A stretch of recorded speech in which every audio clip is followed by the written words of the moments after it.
Hello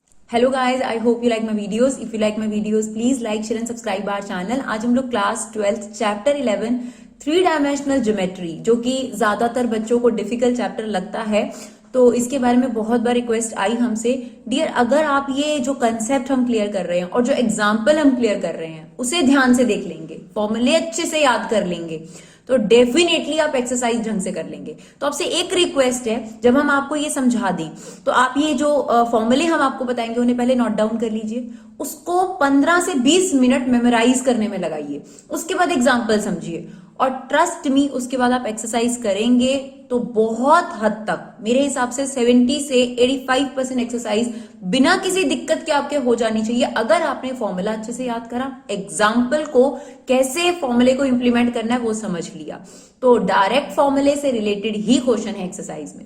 तो देखिए dear, पहले हमने जो ये फॉर्मुलेज हैं उनको एक साथ इकट्ठा किया है कि क्या फॉर्मूले हैं इस पर्टिकुलर एक्सरसाइज में जो इस्तेमाल होने वाले हैं, या फिर इसके जो एग्जांपल्स हैं वो किस पर बेस्ड है। और डियर बाकी अगर आपको फुल पीडीएफ चाहिए 11th मैथ्स की या 12th मैथ्स की, वो आपको हमारी वेबसाइट पर मिल जाएगी, आप वहां से डाउनलोड कर सकते हैं। और इकोनॉमिक्स के नोट्स भी काफी लोग जो है रिक्वेस्ट कर रहे थे हमसे, धीरे धीरे मैथ्स के नोट्स भी आपको अवेलेबल होंगे, तब तक आप वहां जाके रजिस्ट्रेशन करा सकते हैं। तो वहां पर आपके पास इकोनॉमिक्स के नोट्स अवेलेबल होना शुरू हो गए हैं। तो चलिए, आपके पास सबसे पहले यहाँ पर जो टॉपिक है वो क्या है, इक्वेशन ऑफ अ लाइन। इससे पहले जो एक्सरसाइज थी उसमें सिर्फ आपको डायरेक्शन कोसाइंस और डायरेक्शन रेशो पर काफी फोकस्ड रखा गया था और उसको कैसे कैसे निकालना है उसके केसेस बताए गए थे। अब हम आपको बताएंगे कि इक्वेशन ऑफ अ लाइन के कितने केसेस हैं अकॉर्डिंग टू हमारी सिचुएशन के अकॉर्डिंग हमने उनको केसेस बना दिए हैं। यहाँ पे आपको फॉर्म्स दे रखी हैं, तो 2 ही केस है, कोई बहुत बड़ी चीज नहीं है, 2 केस है लाइन के। और जो भी आपका फर्स्ट केस होगा, चाहे वो लाइन का होगा या प्लेन का होगा, अभी आप प्लेन के बारे में मत सोचिए, अभी जो आप चीज कर रहे हैं आप वो करिए। कई स्टूडेंट ऐसे होते हैं जब लाइन कर रहे होते हैं, मैडम हमें प्लेन में कंफ्यूजन है, अरे भाई पहले ये कंप्लीट कर लीजिए फिर प्लेन पे भी आ जाएंगे, वो कंफ्यूजन भी दूर हो जाएगी। तो पहले लाइन को अच्छे तरीके से समझिए। तो डियर एक चीज आपने ध्यान से सुननी है कि जो हम केस 1 में आपको बता रहे हैं, this is the standard form of a line also, ठीक है ना। चलिए, क्या गिवन होगा और हमें क्या क्या फॉर्म निकालनी है, कैसे निकालनी है, तो उसके बारे में डिस्कस करते हैं। Case 1, when passing through point, एक तो पॉइंट गिवन होगा आपको x1 y1 z1, ठीक है, और एक आपको वेक्टर गिवन होगा, नॉर्मल वेक्टर या वेक्टर समझ सकते हैं, एक वेक्टर गिवन होगा, तो उस वेक्टर से आप डायरेक्शन रेशियोज निकाल सकते हैं, ठीक है। तो केस 1 में क्या होगा, क्वेश्चन को देखते ही पहचान जाइए, अगर आपको एक पॉइंट और एक वेक्टर गिवन है तो आपने इक्वेशन ऑफ अ लाइन बनाने को आपको कहा गया है, तो आपके पास 2 फॉर्म होती है, एक वेक्टर फॉर्म, एक Cartesian form. Vector form is r vector equal to a vector plus lambda B vector. यहां पर ए वेक्टर किससे बनता है डियर, जो आपको x1 y1 z1 दिया होगा, तो जो आपको ये पॉइंट गिवन होगा x1 y1 z1, उस पर i j k लगाकर ए वेक्टर तैयार कर देना। बाकी एग्जाम्पल अभी समझाएंगे। लैम्डा को कुछ नहीं करना, बी वेक्टर कौन सा है, जो आपको वेक्टर गिवन है, तो बेसिकली जो आपके पास पासिंग थ्रू पॉइंट है उससे आपका ए वेक्टर बन गया, और जो आपको वेक्टर गिवन है वो आपका बी वेक्टर है, उसे यहां पर सब्स्टिट्यूट कर दीजिए, आपकी वेक्टर फॉर्म कंप्लीट हो जाएगी। उसके बाद आती है कार्टेशियन फॉर्म, ठीक है। कार्टेशियन फॉर्म है x minus x1 upon A, y minus y1 upon b equal to z minus z1 upon c. X y z को कुछ नहीं पुट करना, ये x1 y1 z1 क्या है, जो आपको पासिंग थ्रू पॉइंट गिवन होगा वो x1 y1 z1 गिवन होगा, ठीक है। और जो ये आपको वेक्टर गिवन होगा, इसके जो कोफिशिएंट्स होंगे, इस वेक्टर के जो कोफिशिएंट्स होंगे वो डायरेक्शन रेशोज हैं, a b c. Direction ratio और डायरेक्शन कोसाइन के बारे में आपको पहली वीडियो क्लियर करी है, पहले आप वो वाली वीडियो अच्छे तरीके से समझेंगे तब आप इस पर आएंगे, फिर आप लाइन अच्छे तरीके से क्लियर करेंगे तब आप प्लेन पे जाएंगे, कोई कंफ्यूजन नहीं होगा, राइट। तो आपको बेसिक टर्म से ही आपको आगे तक जाना है। तो अगर आपके पास एक पॉइंट गिवन है और आपको एक वेक्टर गिवन है, तो वेक्टर फॉर्म है A vector plus lambda B vector. A vector point से बनता है, बी वेक्टर आपको गिवन होता है, लैम्डा को कुछ नहीं करना। कार्टेशियन फॉर्म में x माइनस x1 अपॉन ए, y minus y1 upon B, z minus z1 upon सी।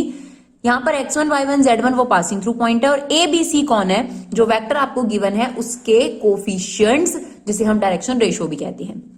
दूसरा केस और सिंपल केस है आपके पास, जब 2 पॉइंट्स आपको गिवन होंगे, 2 point for example x1 y1 z1 और x2 y2 z2, तो आपके पास वेक्टर फॉर्म कैसे तैयार होगी, r vector as it is, a vector plus lambda B vector minus a vector. A vector किससे बनेगा, ये जो x1 y1 z1 जो पहला पॉइंट है, आई जे के लगा देना, ए वेक्टर तैयार हो जाएगा। बी वेक्टर किससे बनेगा, जो सेकंड पॉइंट है उस पर आई जे के लगा देना, आपका बी वेक्टर तैयार हो जाएगा। ए वेक्टर आपके पास पहला है, तो बी वेक्टर में से ए वेक्टर माइनस कर यहां पर आपके पास इक्वेशन जो आपके पास वेक्टर है वो तैयार हो जाएगा। अल्टीमेटली ये स्टैंडर्ड फॉर्म में ही बदल गया। ठीक है जी।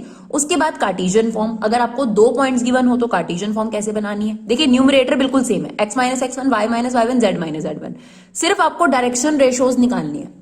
ये हमने इसे पहले की वीडियो में भी बताया है कि अगर आपको डायरेक्शन रेशोज निकालने और 2 पॉइंट्स आपके पास हो तो कैसे निकालते हैं, x2 minus x1, y2 minus y1, z2 minus z1। तो हमें ये चाहिए थे और हमें पॉइंट्स गिवन थे, तो हमने a कैसे निकाल लिया, x2 माइनस x1, b कैसे निकाल लिया, y2 माइनस y1, c कैसे निकाल लिया, z2 माइनस z1। राइट, आपको पता है ना अगर 2 पॉइंट्स गिवन हो तो वेक्टर कैसे बनाते हैं, सेकंड पॉइंट में से फर्स्ट पॉइंट को माइनस करते जाइए, आई जे के लगाते जाइए। तो एबीसी क्या होते हैं, वेक्टर के जो कोफिशिएंट्स है वही तो होते हैं। तो आई होप ये दोनों फॉर्म क्लियर हैं, इन्हें आप अच्छे से नोट कर लीजिए। चलिए, और कौन कौन से फॉर्मूले हैं इसमें, ये आपका टॉपिक वैसे अभी के लिए कट चुका है डियर, तो आप सिर्फ सुन लीजिए, कोई ज्यादा इस पर क्वेश्चन करने की जरूरत नहीं है, लेकिन आप सुन सकते हैं। एंगल बिटवीन 2 लाइन्स, 2 लाइन्स जो कि आपको इक्वेशन गिवन होगी उनके बीच में अगर आपको एंगल निकालना है, ठीक है, तो हमने यहां पर आपके पास फॉर्मूला लिखा है cos theta equal to a1 a2 plus b1 b2 plus c1 c2 whole upon में a1 का स्क्वायर प्लस b1 का स्क्वायर प्लस c1 का स्क्वायर, a2 का स्क्वायर, b2 का स्क्वायर, c2 का स्क्वायर।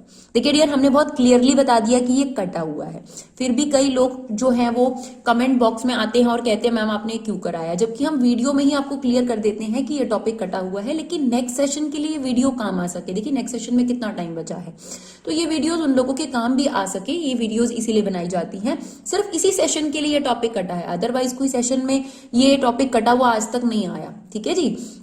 चलिए, इसके बाद इसमें जो एक टॉपिक और आएगा, तो लाइंस की इक्वेशन को लेकर सिर्फ 2 ही फॉर्म थी, 2 लाइंस के बीच में एंगल का ये फॉर्मूला है आपके पास, जिसमें ये a1 b1 c1 कहां से आते हैं भाई, आपको पता है कि जो वेक्टर होता है उसके जो कोफिशिएंट होते हैं वो एबीसी होते हैं। तो 2 लाइंस गिवन होंगी, तो पहली लाइन से a1 b1 c1 और दूसरी लाइन से a2 b2 c2 आपके पास आ जाएंगे, यहां पर पुट कर देंगे, आपका एंगल बिटवीन 2 लाइंस आ जाएगा।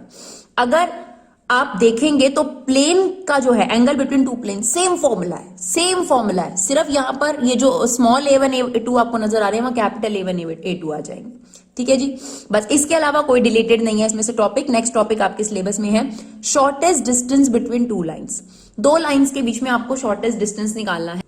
तो उसका फॉर्मूला क्या है डियर, आपको 2 लाइंस की इक्वेशन गिवन होगी, पहले वाले में से b1 वेक्टर निकाल लेना, दूसरे में से b2 वेक्टर, 2 लाइंस गिवन होंगी, डॉट a2 माइनस a1, और जो आपने ऊपर क्रॉस किया है उसी का मैग्नीट्यूड, ठीक है, और फिर होल का मैग्नीट्यूड। वैसे तो यहां पर आपके पास ऑलरेडी नंबर आ चुका होगा, तो यहां पर आपको मैग्नीट्यूड लगाने की या मॉडुलस लगाने की कोई नीड नहीं है।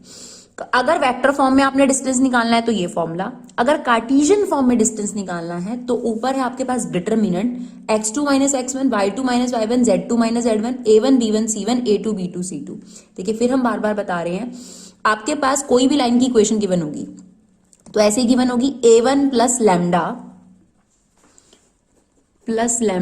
b1, ठीक है, ये पहली लाइन की इक्वेशन हो गई। जो दूसरी लाइन की इक्वेशन होगी वो a2 लैम्डा b2 हो गया।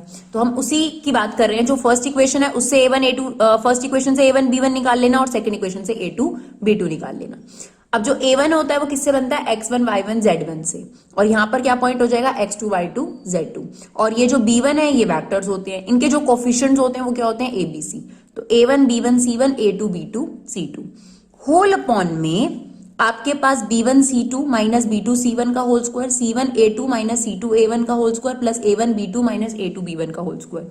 बच्चों को ये तो याद हो जाता है, ये याद करने में थोड़ी सी दिक्कत होती है, तो हमने शायद ये ट्रिक पहले भी डिस्कस करी है, दोबारा डिस्कस कर देते हैं। ट्रिक क्या है, छोटा सा बस एक तरीका है, यहां पर आप लिख दीजिए बकाब, ठीक है जी। उसके बाद BC माइनस BC का होल स्क्वायर, फिर क्या है आपके पास, देखिए CA माइनस CA का होल स्क्वायर, एंड फिर क्या है आपके पास AB माइनस AB का whole square.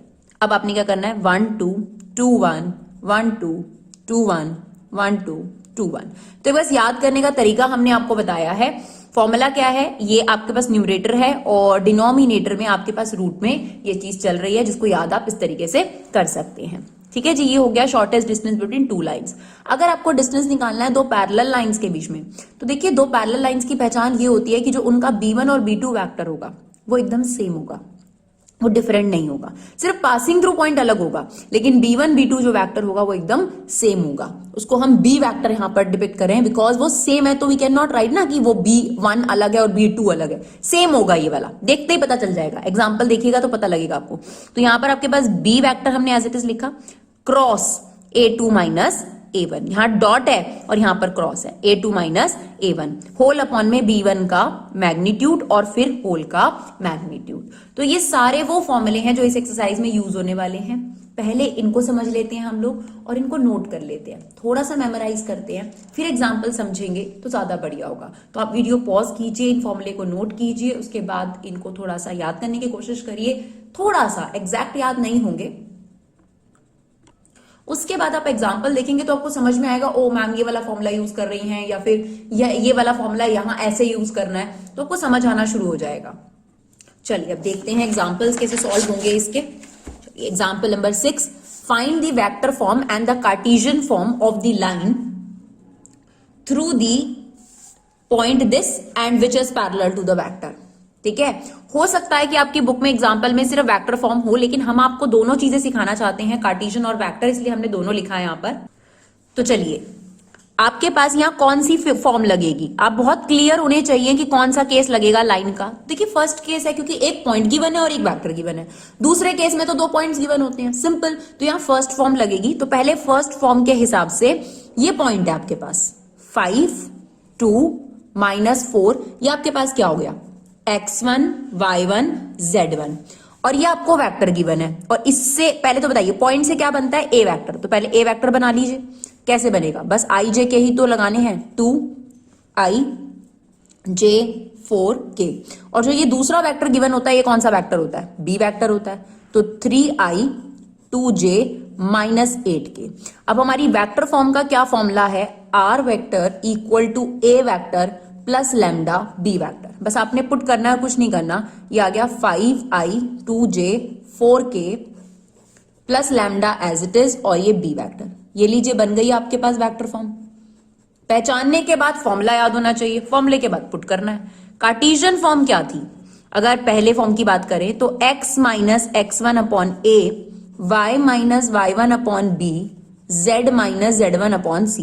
Now x1 y1 z1 ये रहे, और a b c कहां से आएंगे, जो b वेक्टर के कोफिशिएंट्स होते हैं, 3 2 माइनस 8, तो ये हो गया x minus x1 upon a, उसको बाद में देखेंगे। चलिए y minus y1 z minus z1, तो ये +4 हो गया, अपॉन में a b c चाहिए, वो यहां से आपको मिल जाएंगे, that is 3 2 minus 8। I hope आपको केस 1 क्लियर हो गया हो इस एग्जाम्पल से। चलिए एग्जाम्पल नंबर 7 देखते हैं, वो ऑब्वियसली केस 2 पर बिलोंग करता है। Find the vector form of the line passing through the point. इसने बेशक वेक्टर बोला है, मैं आपको कार्टेशियन भी निकाल कर दिखाती हूँ। अब देखिए बहुत क्लियर है, आपको 2 पॉइंट्स गिवन है। अगर 2 पॉइंट्स गिवन है तो कौन सा केस हो गया, आपके पास केस 2 हो गया जिसमें 2 पॉइंट्स गिवन होते हैं। ठीक है, तो आपके पास पॉइंट गिवन है 1 0 2, इसे हम ले लेते हैं x1 y1 z1, और दूसरा पॉइंट हमें गिवन है 3 4 6, इसे हम ले लेते हैं x2 y2 z2। अब पहले हम फॉर्मूला लिखते हैं, उस हिसाब से हमारी रिक्वायरमेंट हमें क्लियर हो जाएगी।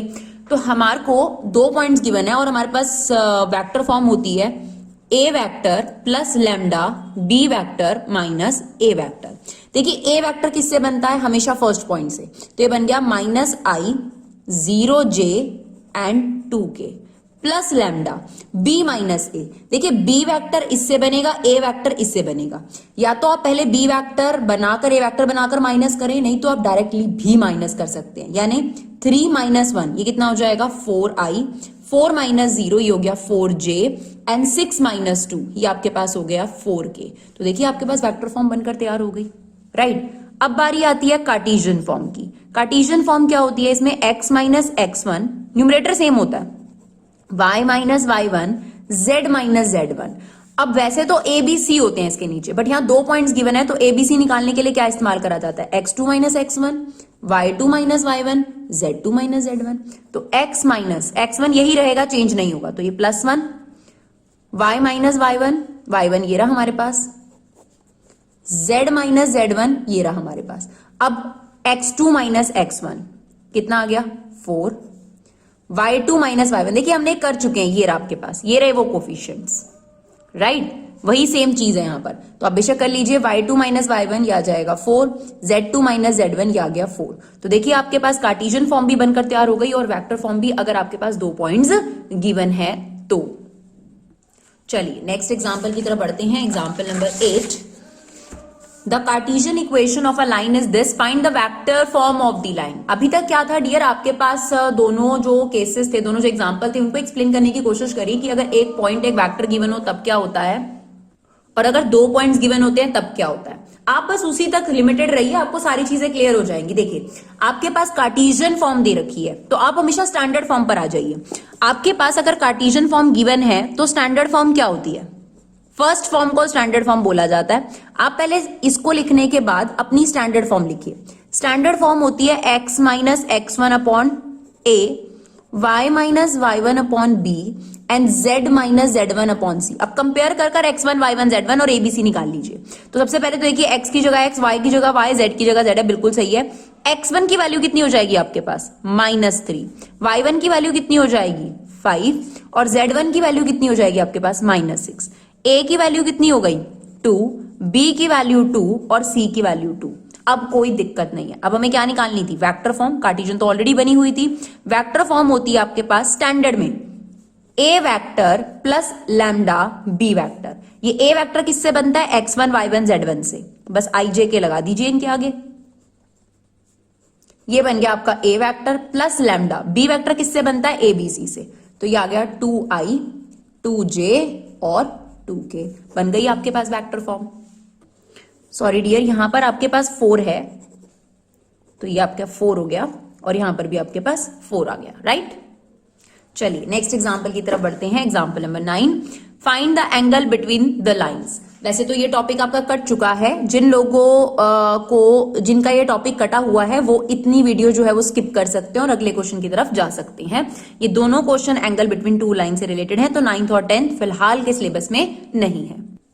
चलिए डियर, अब आपके पास एंगल बिटवीन 2 लाइंस, ये 2 लाइंस हैं, तो ये आपका हो गया r vector a1 vector plus lambda b1 vector.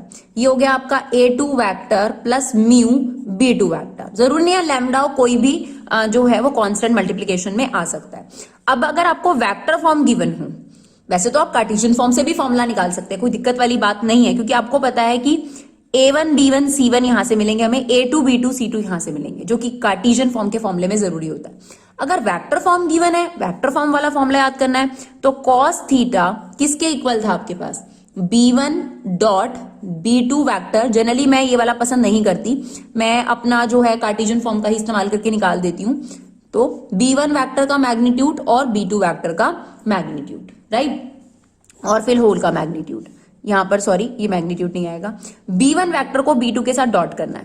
तो डियर ये रहा आपका b1 वेक्टर और ये रहा आपके पास b2 वेक्टर, इन दोनों का डॉट प्रोडक्ट करना है। तो 1 into 3, 2 into 2 और ये हो गया आपके पास 12 होल अपॉन b1 का मैग्नीट्यूड, मतलब इसका magnitude.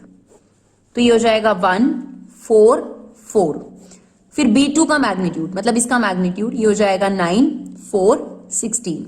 Now this is 19, this is 3 क्योंकि ये रूट 9 है, ये root 49, sorry this is 36, this is root 49, ये आ गया 7। तो 19 अपॉन 21, तो आपके पास cos थीटा आ गया 19 अपॉन 21, देयर बाय थीटा की वैल्यू हो गई cos इनवर्स 19/21, राइट। चलिए अब आपके पास है find the angle between the 2 lines. Same आपके पास इस बार वेक्टर फॉर्म की जगह कार्टेशियन फॉर्म गिवन है, तो कार्टेशियन फॉर्म से भी आपको सिखा देते हैं। आपको सिर्फ रीड कर कर वैल्यूज निकालनी आनी चाहिए। तो यहां पर cos थीटा का फॉर्मूला क्या होता है, a1 a2 b1 b2 c1 c2 whole upon में a1 का स्क्वायर, बेसिकली यही होता है b1 का मैग्नीट्यूड, b1 का स्क्वायर c1 का स्क्वायर, और यहां पर क्या आता है a2 का स्क्वायर b2 का स्क्वायर c2 का स्क्वायर। नाउ a1 a2, ये a1 a2 कहां से निकलेंगे, ये देखिए ये रहे आपके पास abc। तो a1 है 3, b1 है 5 और c1 की वैल्यू है 4, a2 की वैल्यू है 1, b2 की वैल्यू है 1, c2 की वैल्यू है 2। तो अब देखिए इनको मल्टीप्लाई करिए, ये आ जाएगा 3, ये आ जाएगा 5, ये आ जाएगा 8 होल अपॉन में a1 का स्क्वायर दैट इज 9 25 प्लस 16। सिर्फ वैल्यूज निकालनी आनी चाहिए कि ए बी सी क्या होगा या x1 y1 z1 क्या होगा। तो यहां पर आ गया 1 + 1 + 4। तो आपके पास यहाँ न्यूमरेटर में बन गया 16, ये आ रहा है √50, ये आ रहा है √6। तो आप इसके फैक्टर कर सकते हैं, थोड़ा सा आप इसे बाहर निकाल सकते हैं कि क्या आ जाएगा ये। तो ये आ गया आपके पास 16, ये आ जाएगा हमारे पास 5√2, ये √6 रहेगा आपके पास। तो ये आपके पास फाइनली आ जाएगा। अब आप इसको मल्टीप्लाई भी कर सकते हैं, ये बन गया √12। तो यहां से भी आपके पास रूट में से बाहर निकल आएगा। अब आप चाहें तो इसे रैशनलाइज कर कर बाकी का इसका जो आंसर है वो निकाल सकते हैं। चलिए आगे बढ़ते हैं एग्जाम्पल नंबर 11 की तरफ। Find the shortest distance between the lines. तो आपको दो लाइन्स के बीच में डिस्टेंस फॉर्मूला लगाना है। तो चलिए फॉर्मूला अप्लाई करते हैं। शॉर्टेस्ट डिस्टेंस का क्या फॉर्मूला था? आपके पास फॉर्मूला है, अगर वेक्टर फॉर्म गिवन हो तो आप वेक्टर फॉर्म इस्तेमाल कर सकते हैं। तो आपके पास b1 cross b2 dot a2 minus a1 whole upon, ये जो आपने निकाला है b1 क्रॉस b2, इसका magnitude, and then whole positive because distance can not be negative. तो सबसे पहले तो हमें a1 b1 ये सब पता करने हैं। तो देखिए डियर, लैम्डा से पहले ये है a1 vector i plus j, ये है आपका b1 vector 2i minus j plus k, क्योंकि r vector equal to a vector plus lambda b vector होता है। पहली लाइन है इसलिए a1 b1, दूसरी लाइन है उससे a2 मिल जाएगा आपको 2i j minus k। b2 vector हमारे पास आ गया 3i 5j 2k। अब जो हमारी रिक्वायरमेंट है उसके अकॉर्डिंग हम काम करना शुरू करते हैं। एक तो पहले a2 माइनस a1 निकाल लेते हैं, that is simplified a2 minus a1। तो इसमें इसको माइनस कर देते हैं, 2i में से i चला गया, i बचा, j में से j चला गया, ये तो 0 हो गया, और माइनस के यहां पर एज इट इज माइनस के आ गया। तो a2 माइनस a1 तो तैयार है हमारे पास। अब हमें चाहिए b1 क्रॉस b2। तो ये हमने सीखा है कि b1 क्रॉस b2 कैसे निकालते हैं, i j k, और यहां पर b1 के कोफिशिएंट, b1 के कोफिशिएंट क्या है 2 माइनस 1 1, एंड b2 के कोफिशिएंट है 3 माइनस 5 2। अब आप इसे एक्सपैंड करेंगे, राइट। तो i एज इट इज, ये वाला कॉलम और ये रो छोड़कर दिस इज -2, यहां पर माइनस आता ही है, ये हो गया +5, माइनस j, ये कॉलम और ये छोड़कर 4 माइनस 3, देन k, ये आ गया -10 प्लस 3। तो आपके पास फाइनली आपके पास ये आ गया 3i minus j minus 7k। ये b1 क्रॉस b2 आ गया। अब देखिए आपने ये जो b1 क्रॉस b2 है, अब हम ये डिस्टेंस फॉर्मूला लिख रहे हैं, इसका क्या निकालना है, इस वेक्टर का इस वेक्टर के साथ डॉट, यही लिखा हुआ है b1 क्रॉस b2 से एक वेक्टर आएगा a2 माइनस a1 से, इन दोनों का क्रॉस निकालना है। तो इन दोनों का क्रॉस प्रोडक्ट निकाल दीजिए, दैट इज 3 माइनस j को 0 से करेंगे 0, ये आ गया आपके पास +7 होल अपॉन में जो ये b1 क्रॉस b2 निकाला है इसका मैग्नीट्यूड। तो इसका मैग्नीट्यूड निकाल लेते हैं, 3 का स्क्वायर 9, माइनस 1 का स्क्वायर 1, और 7 का स्क्वायर 49। तो ये कितना आ गया डियर आपके पास, ये आ गया 10 अपॉन √59। चाहे तो आप रैशनलाइज कर सकते हैं, नहीं तो इसको यहीं पर भी छोड़ सकते हैं। तो देखिए कितना आसान है, अगर आप फॉर्मूले याद कर लेंगे तो कोई दिक्कत वाली बात नहीं है। ठीक है जी, चलिए find the distance between line 1 and line 2। Same आपको डिस्टेंस निकालने को कहा है, लेकिन देखिए ये अलग सा क्वेश्चन क्यों है, अगर आप ध्यान से देखेंगे तो यहाँ b1 और b2 अलग नहीं है, that means these two lines are parallel lines. तो ऐसे केस में आपका डिस्टेंस का फॉर्मूला और आसान हो जाता है, b vector, sorry not b1 vector, b vector cross a2 minus a1 vector whole upon में इस b वेक्टर का मैग्नीट्यूड, और पॉजिटिव दिखाने के लिए हमने लगा दिया मॉडुलस। तो यहां पर आप कह सकते हो a1 वेक्टर है आपके पास, क्योंकि ये अलग है, बट आप इसे b1 नहीं बोल सकते because both vectors are same. तो वी राइट b वेक्टर। तो ये आपको पहले पहचानना पड़ेगा, तो आपके लिए आसानी हो जाएगी। नहीं तो अगर आप इसे b1 b2 लेके करते हैं तो ऐसा नहीं है कि आंसर नहीं आएगा पिछले फॉर्मूले से, बिल्कुल आ जाएगा, कोई दिक्कत वाली बात नहीं है। लेकिन बेस्ट यही रहेगा कि आप पहचान ले तो आपका टाइम कम लगेगा। नाउ a2 वेक्टर कौन सा है, 3i 3j माइनस 5k। तो सबसे पहले a2 माइनस a1 वेक्टर निकाल लेते हैं। तो a2 माइनस a1 कर लेते हैं, कितना आ जाएगा ये आपके पास, दैट इज 2i j, ये हो गया माइनस के, that is a2 minus a1, right. चलिए अब क्या करना है, ये जो वेक्टर है और ये जो वेक्टर है इन दोनों के बीच में क्रॉस प्रोडक्ट करना है, b cross a2 minus a1 vector. ठीक है, क्रॉस कैसे निकाला जाता है, i j k b vector के कोफिशिएंट्स 2 3 6 देन इसके कोफिशिएंट 2 1 माइनस 1। ठीक है जी, चलिए अब सॉरी प्लस माइनस प्लस, अब यहां पर हम क्या खोलेंगे, डिटर्मिनेंट एक्सपैंड करेंगे तो ये आ गया i, ये कॉलम और ये रो भूल जाइए, कितना आ जाएगा ये -3 -6। नाउ j, ये कॉलम और ये row, this is -2 -12, k cap this is 2 -6, तो ये आपके पास आ गया -9i प्लस 14j -4k। तो ये आपके पास न्यूमरेटर तैयार हो गया। अब डिस्टेंस फॉर्मूले में क्या करना है, आपने ये जो चीज है ये लिखनी है, बेसिकली इसका मैग्नीट्यूड आप निकाल देंगे क्योंकि वेक्टर तो आपने छोड़ना नहीं है, डिस्टेंस जो होगा वो वेक्टर फॉर्म में थोड़ा ना होगा, डिस्टेंस तो आपके पास एक नंबर होगा। तो आपने क्या करना है, नीचे तो मैग्नीट्यूड है ही है, आप ये भी समझ सकते हैं कि बेशक इस फॉर्मूले में यहाँ पर मैग्नीट्यूड लगा दीजिए। ठीक है, तो यहाँ पर इसका मैग्नीट्यूड निकालेंगे हम लोग, तो -9 का स्क्वायर इज 81, 14 का स्क्वायर 196।